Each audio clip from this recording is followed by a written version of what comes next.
Hi guys, and guess what? I have got issue 3 of GoClassics Magazine. This is out now. Go and get it. If you can't find it in the shops, it should be available in most big newsagent outlets and stuff like that. But if you can't get it, head over to goclassics.co.uk where you can order both the print copy and the digital copy. So you can get it straight away and read it on your phone, your tablet, whatever. So there you go. That's issue 3. That's the new one. And I've made it to the cover. I only realized this last night when I was having a very close look at the cover, because I've had this for a few days and I've been reading through it. And last night I was looking at the cover. I was going, that picture looks a bit familiar to me. I was like, hang on, that looks quite familiar. And I looked at it really closely, and you won't be able to make it out. I'll put a screen grab there. But it turns out that's me driving that from way back in the time. Quite a few years back actually, when those were still new. So that's me in that car. So there you go. I've made it onto the cover, as well as obviously in the magazine as well. So great content in this one. As you can see, a real emphasis on American cars as well. So there's a big feature in here. So I'll go through some of the features and stuff that we've got in the magazine. A few interesting things. Did you know that Volvo is famed for its stance on safety?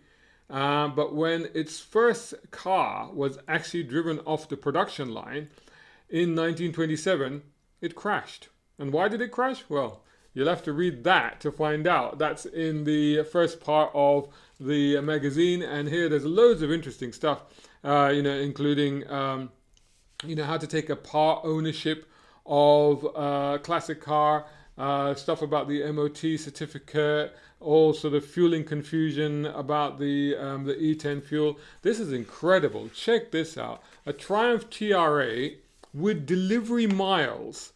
With delivery miles from 1980, Triumph TRA, delivery miles 1980, but it is rusted, man. This thing needs a lot of work, and it's a shame because it's only done 73 miles. That's going up for auction. Find out all about that. Information here. This is really quick. 100 seconds, everything you need to know about the Jensen Healy. A friend of mine has got one of these in Dubai and is actually working on it. Check out Muslim Mobiles. I'll put the link below or whatever. And on his Instagram page, and he's got one, and he's trying to figure out what to do with it, whether to turn it into a resto mod or whether to restore it. Knowing him, I suspect he's going to turn it into a resto mod or perhaps even electrify it, because he's done that in the past. He is extremely innovative. Here's events coverage, which is fantastic. I've been out to a lot of events myself over the summer, and as a reflection of that, check out my column in this month's issue, and it's all about events. And there you go, there's like loads of pictures from events, including some of them with me in it, and shout outs to several people here. The gentleman with the Invictus. This is the Baja Bug, the globe-trotting Baja Bug. Then you've got the Aston Martin Bulldog, and then you've got the Outlaw Lancia Aurelia. And I'll put a video up of that on this channel very soon, so stand by for that. And of course, the Cosmotron and the Reliant Robin that thinks it's the DMC DeLorean. Bit of controversy over that one since I saw it at the motor show, so there's a lawsuit and stuff, but so I won't go into that too much now.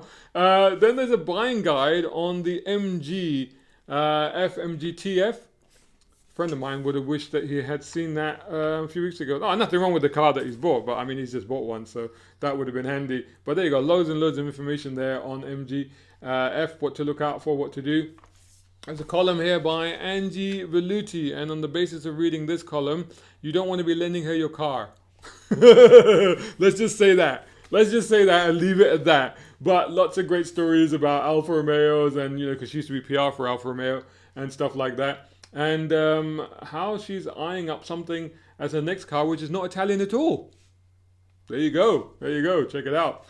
This is the third part of Jeff Bailey's continuing adventures and revelations and recollections on owning, well over 100 cars. And it kicks off with two absolute beauties. First of all, 325i Sport. Kudos for that one. I mean, those are rocketing up in value right now. So he bought it for $13,250 in January 1990. It's an 87 car. And of course, those are now worth about £40,000-50,000. And then the other one, which of course, again, well, I mean, to be fair, he paid £53,000 for it in 1989. Look at that. That is a 1989 911 SSE Targa And to me, that's what a 911 should look like. That to me is a 911. When I think 911, I think that's perfect. That is a template for 911. More amazing cars he's owned: Overfinch Range Rover, Austin Allegro Estate. Really, Jeff? But he's on. But to be fair, like Peugeot 205 GTI 1.6 he's had, 7 Series, which he's still got that one. Another 325i convertible. So like me, he's a fan of the E30. I miss my old E30. TVR Griffith. Oh my God. And a 348 Ferrari. Another TVR. Man, this is great stuff. You got to read through this, including a very yellow Golf Cabriolet. So there's another one. Bentley Brooklands, Rolls Royce. Oh my goodness. There's tons of stuff there. And Simeon Cattle is now in the magazine. So if you're catching up with the content on this video channel, or on the GoClassics video channel, I should say, then you will see that we did a podcast. Our last podcast featured Simeon. A great podcast. Make sure you've listened to it. And here he's now doing a column. So basically he runs a restoration and repair shop focusing on classics. And he talks about, how difficult it can be sometimes to get the parts. But not just to get the parts, but once you've ordered the parts, you never quite know what's going to turn up. And you'll have to read this to see the sort of stories he's got to tell. But it's quite interesting. Relative values, your particular dream car. So this is about the cars that were related to more popular models, but you could buy instead. So, there's some interesting cars there, but I tell you, one car that caught my eye. I would go for this, but except for the fact, there you go, it's the Caterham 21. So slightly more spacious and more comfortable than the Caterham 7, but pretty much a Caterham 7 underneath. And not a bad looking little thing, but unfortunately only less than 50 were made, so there's not many around. But there are other things like the XK8 instead of a DB7, stuff like that. So there's lots of amazing things that you should look at. So alternatives. A good yank. Okay. Buying an American classic. So this is everything that you need to know. Where do you buy them? How do you buy them? I think even stuff like importing them.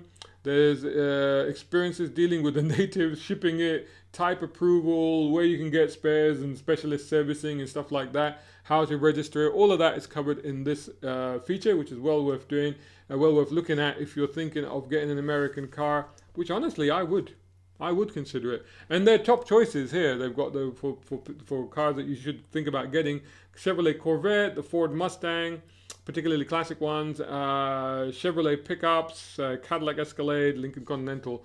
2 of these Jeff has owned. So there you go. Or is it 3? Maybe. At least 2 anyway. Then you've got a Triumph Stag buying guide, pretty much, isn't it?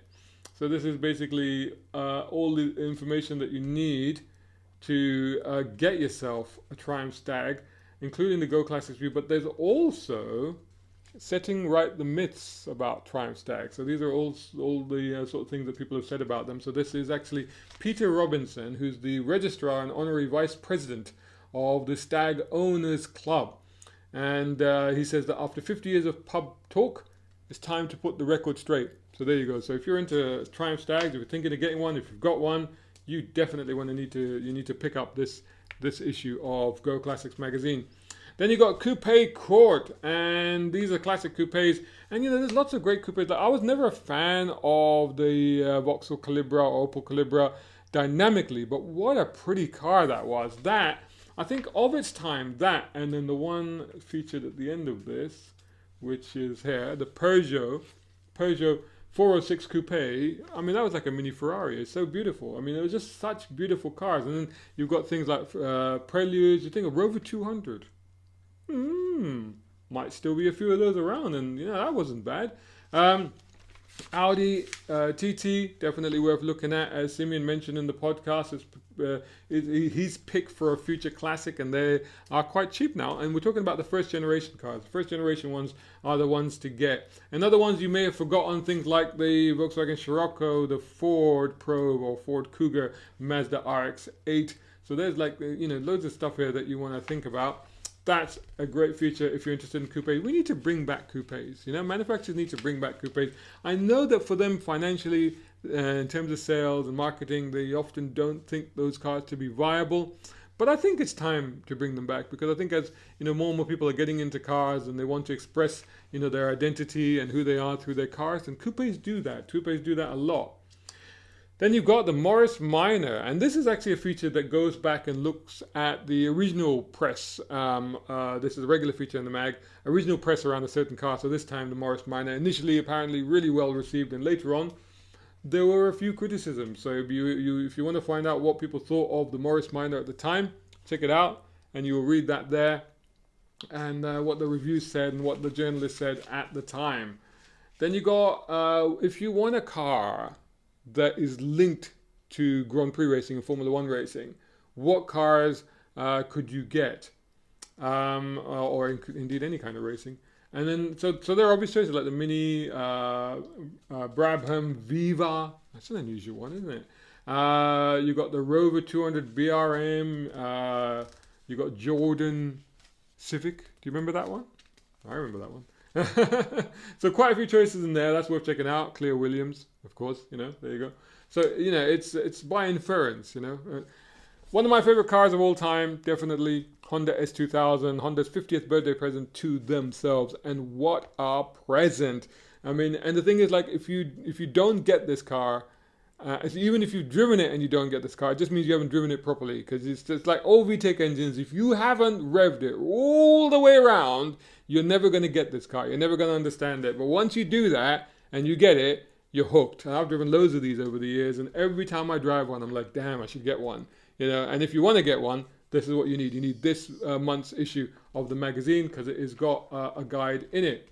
Then you got one of my favorite features, which is Mod in the Mark, and this time they're looking at the Healy 100. A friend of mine has a Healy, and maybe he should be looking at this. I think he probably does know all of these things already, I should imagine. But anyway, these are the things that you can do to improve the car. How you can update it, how you can improve it, what modifications you can, how can you mend it, but how can you modify it to make it even better. And I think I do subscribe to the idea of improving classic cars. Why not? I mean, unless you want to keep something pure and original for the sake of value, but if you want to enjoy something, why not improve it? Morgan, and this is a discussion about the Morgan, the four-cylinder Morgan. I agree. I found myself becoming a big fan of Morgans a few years ago when I reviewed a couple of them, and I first drove the V6 Roadster, which had the Mustang V6 in it, which I thought was amazing. I totally fell in love with it. And then I drove the four-cylinder one, and I thought that was actually even better. Even though, it didn't have the power, but I just felt that it was better balanced. It just felt right for that car. So it was actually even better as a four-cylinder car. So there you go. There's a discussion on the Morgan, so that's worth getting. Got Z-List Celebrity. Basically, this looks at all the Z cars that MG Rover put out just towards the end, the last few years, while it was still around, while the MG Rover was still around. And there were some great cars. I mean, the ZR, ZS, there was certain Honda influence in these cars as well, so that made them better. And of course, the ZT. And of course, there was a rear-wheel drive ZT as well, wasn't there? But that was, or was it called a ZT? I don't know. And continuing on, here's the owner's feature. So they always have an owner with their car. And in this case, it's Derek Hawkins, who bought this Ford Capri 1300 GT 40 years ago for £100. Guess how much it's worth now? Oh, I'm not going to tell you. You have to get the mag. But I was like, whoa! I said, forget investing in houses. Just buy old Capris. Or maybe go back in a time machine and buy them. But he's done rather well. But anyway, they're good for him. That's fantastic. Then you got, this is a feature on the Rapier. Not a car I know much about, actually. I need to have it. I haven't read this one yet. I might read that one later, because I didn't really know much about it. Interesting looking car, that.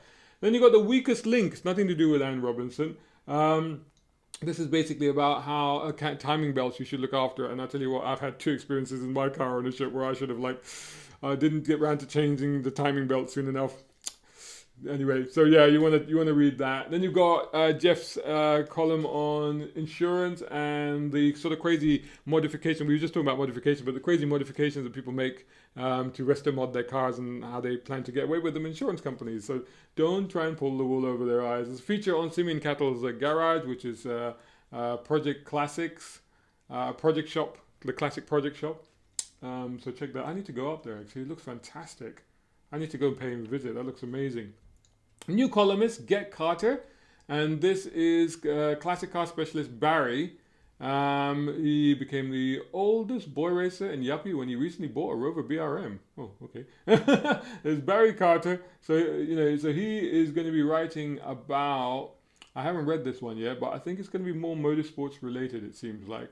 So that should be good. So another great columnist to join the team. And then you've got Car Court, which is always there at the end of the magazine. And in this case, we've got the editor, Alan Anderson, and editor-at-large Jeff Bailey arguing about Volvo estate cars, specifically the 145 estate. How can you go wrong with the Volvo estate? They are absolutely awesome. And I can't wait to see next month's issue because there's a cover preview there. Wow, looks brilliant already. Prestige for pennies. Wow, there you go. There it is. Check it out. Head over to goclassics.co.uk. You can get a copy, print and digital there. And of course, subscribe to this and all the social media channels and keep following us for more great content. So you want something sleek and glamorous, and then check out the Jaguar E-Type featured in our launch issue, alongside many other features such as buying guides, owner's tips, and even how to buy your own first classic car. Go Classics is about the cars that you relate to, the cars that you've dreamed of, and the cars that you can own, run, and enjoy. At Go Classics, we'll tell you how. Go Classics is the most exciting car magazine on the shelves today, and it's out now.